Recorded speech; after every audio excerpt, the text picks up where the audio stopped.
मुकाबला किया भी, मगर दो एक बहुत बड़ी टेक्निकल मिस्टेक्स हो गई जिसकी वजह से मैच हाथ से निकल गया। पहले तो बॉलिंग की तरफ चलते हैं ना। सो प्लस पॉइंट्स जो थे वो शाहीन शाह अफरीदी का कमबैक था, पेस अच्छी थी, एनर्जी थी, बॉडी लैंग्वेज स्ट्रांग थी, यॉर्कर्स बहुत अच्छे किए उन्होंने, विकेटें भी। आपको एक आम खबर से आगाह करें खेल के मैदान से। जनूबी अफ्रीका ने पाकिस्तान को पहले टी20 मैच में 11 रन से शिकस्त दे दी है। जनूबी अफ्रीका ने पहले खेलते हुए मुकर्ररा ओवर्स में 9 विकेट पर 183 रन बनाए। ग्रीन शर्ट्स को 184 रन का हदफ दिया। नामुमकिन को मुमकिन कैसे बनाया जाता है, ये कोई पाकिस्तान टीम से पूछे कि जब साउथ अफ्रीका एक टाइम पे 150 या 155 के अंदर आउट हो रही थी, वहां से 180 प्लस कैसे बनवाते हैं, ये हम बार बार दुनिया को दिखाते हैं। नमस्कार दोस्तों साउथ अफ्रीका की बहुत ही यंग टीम ने जिस तरह से पाकिस्तान की टीम को एक तरफा तरीके से हराया, तब से पाकिस्तानी इस हार को पचा नहीं पा रहे। पाकिस्तानी लगातार रिजवान को अटैक कर रहे हैं क्योंकि रिजवान ने काफ़ी ज़्यादा धीमा खेला। आखिर तक रिजवान खेला लेकिन पाकिस्तान टीम को जीत नहीं दिला पाया और पाकिस्तान की टीम बुरी तरीक़ा से हार गई, जिससे पाकिस्तानी काफ़ी ज़्यादा नाराज़ है। वो लगातार यही बात कर रहे हैं कि जिस तरह से साउथ अफ्रीका के यंगस्टर ने पाकिस्तान को एक तरफा तरीके से पहला और पाकिस्तान का एक शानदार आप समझेंगे पावर प्ले सेशन था, मगर उसके बाद 3-4 विकेटें लेने के बाद फिर एक प्लेटो की इनिंग्स और एंड में जो है वो जो इनिंग्स थी वो साउथ अफ्रीका ने अपने कब्जे में कर ली। सुफियान मुकीम से आखिरी ओवर करवाना वो खतरे से खाली नहीं था। किसी भी स्पिनर से आखिरी ओवर टी20 में कराना वो खतरनाक होता है, और ये तो अभी बिल्कुल ही एक नए बॉलर हैं, एक इनएक्सपीरियंस बॉलर है। और लिंडे का आज दिन था, रात थी, उनके हत्थे चढ़ के 3 छक्के लगा दिया उन्होंने। और देखिए सबको ये हमें इल्म है कि पाकिस्तान रन चेज में 160 और 170 तक तो चेज कर सकते हैं टोटल्स को, मगर जैसे ही 165 से ऊपर स्कोर जाता है तो दिल धड़कने लगता है और लगता है कि किसी को बहुत ही आउटस्टैंडिंग इनिंग्स खेलनी पड़ेगी एक आधे बल्लेबाज को ये मैच जीतने के लिए, जो कि रिजवान ने कोशिश तो पूरी की, मगर बाकियों की तरफ से कुछ खास मिसाली किरदार वाली इनिंग्स दिखने को नहीं मिली। सो वो जो लास्ट ओवर स्पिनर से करवाया वो जानलेवा साबित हुआ, क्योंकि स्कोर जो है 180 प्लस हो गया। और 180 प्लस चाहे जैसी मर्जी ये साउथ अफ्रीका की टीम है, ये उनकी भरपूर प्रॉपर टीम नहीं है, क्योंकि रबाडा नहीं खेल रहे हैं और माकरम नहीं खेल रहे हैं और नोकिया नहीं खेल रहे हैं, सो रेस्ट नहीं है, शम्सी भी नहीं खेल रहे हैं। सो एक तरह से नया बॉलिंग अटैक था, एक नया कप्तान था क्लासन।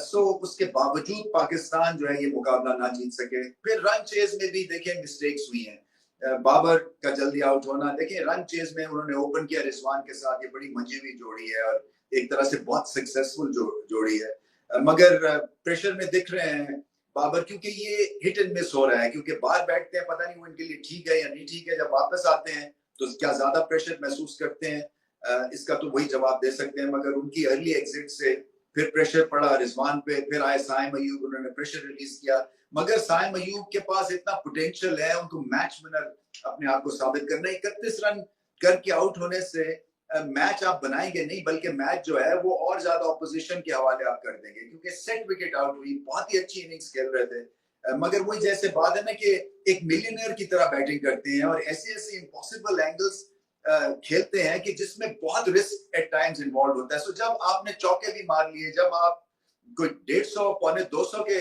रन रेट के ऊपर जा रहे हैं, स्कोरिंग रेट आपका शानदार है, तो फिर आप क्यों आउट होंगे? सो आपको आउट नहीं होना है और आपको फिर टीम के लिए खेलना है और जिताना है, क्योंकि अगर वहां पे रिजवान के साथ पार्टनरशिप लंबी हो जाती तो ये मुकाबला पाकिस्तान जीत सकते थे, क्योंकि रिजवान को एक पनिशिंग पार्टनर चाहिए होता है जो कि चौके छक्के लगा दे, और साइम अयूब जो थे उनके लिए बहुत ही अच्छे पार्टनर्स साबित हो सकते थे। उनके आउट होने से मोमेंटम एकदम से लूज किया पाकिस्तान ने।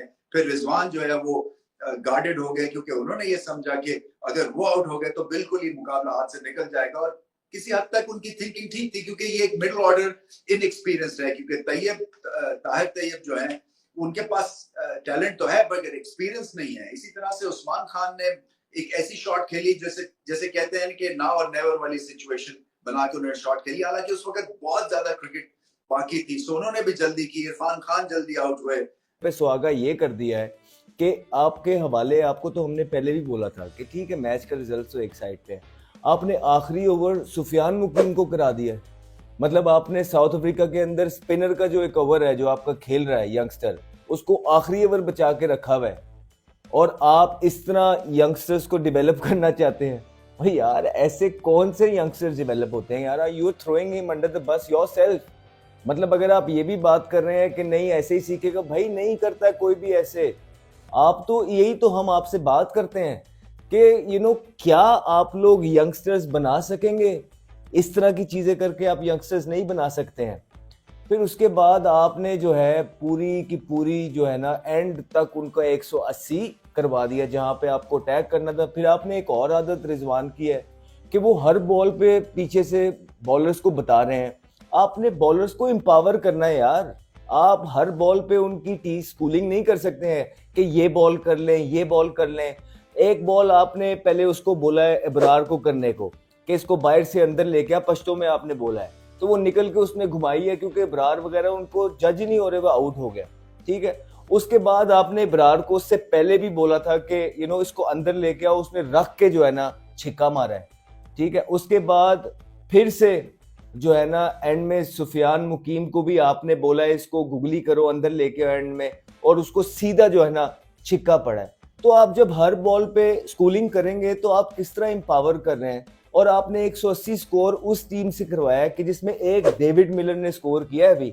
बाकी मोस्ट ऑफ द उनके प्लेयर्स जो हैं उनको इब्रार तो पिक ही नहीं हो रहा था, और ना ही सुफियान इतने अच्छे तरीके से पिक हो रहा था। लेकिन सिर्फ डेविड मिलर की जो बैटिंग थी उसमें जो आप लोगों ने उसको प्लान किया हुआ था, जहां बॉल किया आपने वहां पे आपने जो है ना उसको दोनों को स्कोर हुए। अदरवाइज तो उनके किसी भी बल्लेबाज को पता ही नहीं चल रहा था इब्रार का और उसका। लेकिन आपने उनको यूटिलाइज ही इस तरीके से किया है जहां पे आपको अटैक करना था। इवन डेविड मिलर को भी वहां आपने बाउंड्री पे फील्डर्स लगाए हुए हैं।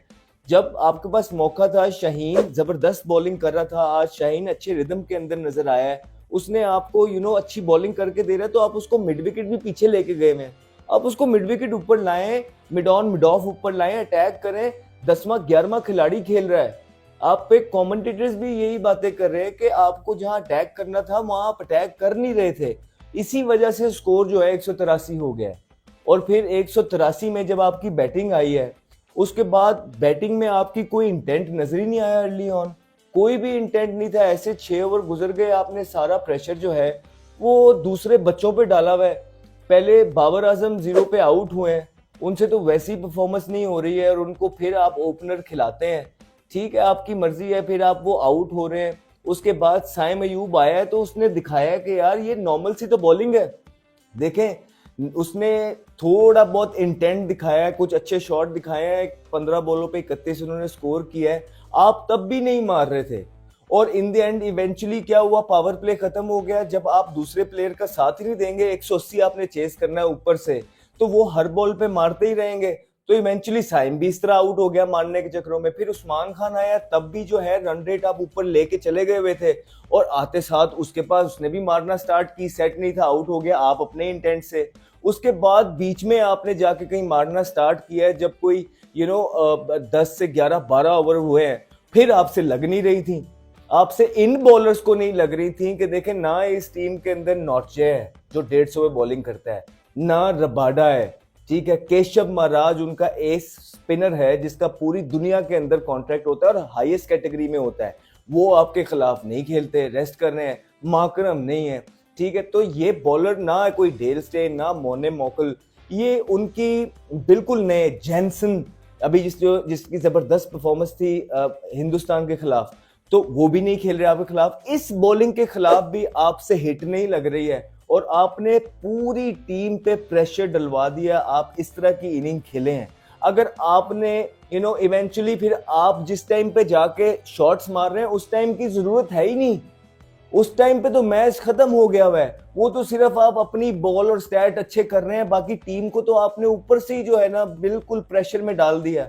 आपसे एक्सपेक्ट करते हैं कि you take the long route, tough route, आप बच्चों को हेल्प करें, आप तो उनको और मुश्किल डालते हैं, आप तो बल्ला भी नहीं उठाते हैं यार। तो दोस्तों, साउथ अफ्रीका की जिस तरह से यंग टीम ने पाकिस्तान को एक तरफा तरीके से हराया है, तब से पाकिस्तानी इस हार को नहीं पचा पा रहे। पाकिस्तानी लगातार यही बात कर रहे कि पाकिस्तान की टीम साउथ अफ्रीका के सामने काफ़ी ज़्यादा मजबूत थी, उसके बावजूद भी पाकिस्तान की टीम बुरी तरीक़ा से हार गई। पाकिस्तान के अधिकतर खिलाड़ी इस टीम में मौजूद थे, लेकिन साउथ अफ्रीका के अधिकतर खिलाड़ी रेस्ट पर थे। उसके बाद उसके बावजूद भी साउथ अफ्रीका के बच्चों ने पाकिस्तान को बुरी तरीक़ा से फैलाए। पाकिस्तान की टीम हार काफ़ी ज़्यादा शर्मनाक हुई है। पाकिस्तानी लगातार यही बात कर रहे हैं कि जिस तरह से रिजवान ने आखिर तक खेला लेकिन पाकिस्तान की टीम को जीत नहीं दिला पाया, क्योंकि रिजवान लगातार समय ले रहा था और पाकिस्तान की टीम में जो नए बल्लेबाज आ रहे थे वो रन मारने की कोशिश में आउट हो रहे थे और पाकिस्तान की टीम इसी तरीक़ा से पूरी तरीक़ा से साउथ अफ्रीका के सामने घुटने टेक चुकी थी। जिस तरह से बाबर आजम 0 पर आउट हुआ था, उसके बाद साइम अयूब ने सही पारी खेली लेकिन पाकिस्तान को जीत नहीं दिला पाया। पाकिस्तान की टीम पूरी तरीक़ा से साउथ अफ्रीका के सामने जिस तरह से हारी है उस पर पाकिस्तानी मीडिया काफ़ी ज़्यादा गुस्सा है। वो लगातार यही बात कर रहा है कि इन लोगों को भी आगे बढ़ कर के रन बनाने ही होंगे। आपकी क्या राय कमेंट में जरूर शेयर करें। यदि आप अपने चैनल को सब्सक्राइब करें, वीडियो पसंद आए तो लाइक करें, कमेंट करें और शेयर करें। जय हिंद, ओ वंदे मातरम।